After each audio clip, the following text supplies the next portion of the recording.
A Succession actress just lost her agent and her next movie role over a podcast episode. Let's talk about what happened to Dasha Nekrasova. If the name doesn't ring a bell right away, you've probably seen her. She played Comfrey Pellets on HBO's Succession, and more recently, she was in A24's Materialists. But she's also been running a podcast called Red Scare since 2018, alongside her co-host Anna Kachian. It's a cultural commentary show, known for going after edgy, controversial topics. In October of last year, they had far-right commentator Nick Feuntes on as a guest. The episode ran close to 2.5 hours, covering his rise to internet fame, plus a grab bag of hot-button topics. Immigration, the Charlie Kirk assassination, vaccines, Kanye West, the Groyper movement, all of it. Here's the thing. When the episode dropped, almost nothing happened. It just sat there on YouTube for a few weeks. Then, seemingly out of nowhere, it started circulating through Hollywood circles. And once industry people actually watched it, the backlash was fast, and it was brutal.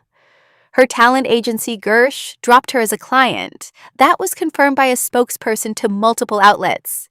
And she also got cut from a film called Iconoclast, a psychological thriller that would have marked the directorial debut of Gabriel Basso, who you'd know from The Night Agent. Reports say her contract for that role hadn't even been signed yet when producers pulled the plug and recast the part. So, why Fuentes specifically? For context, he's widely described as a white nationalist and leader of the Groyper movement, known for anti-Semitic remarks, Holocaust denial, and rhetoric that's drawn criticism from across the political spectrum, including from some people on the right. Having him on for an extended, largely unchallenged conversation is exactly the kind of thing critics call platforming, giving a controversial figure a bigger stage and more legitimacy just by sitting across from them. Nekrasova, for her part, never released a big public statement addressing the fallout. She let the podcast episode speak for itself. Now, here's an interesting wrinkle.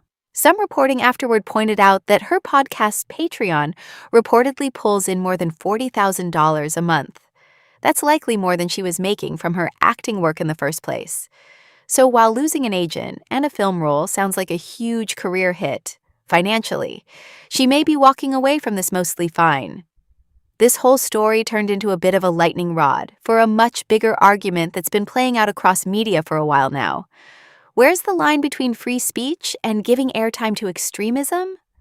Some commentators framed this as long overdue accountability finally catching up to her.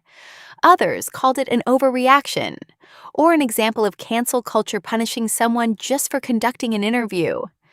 Either way you land on it, the pattern here is worth noticing.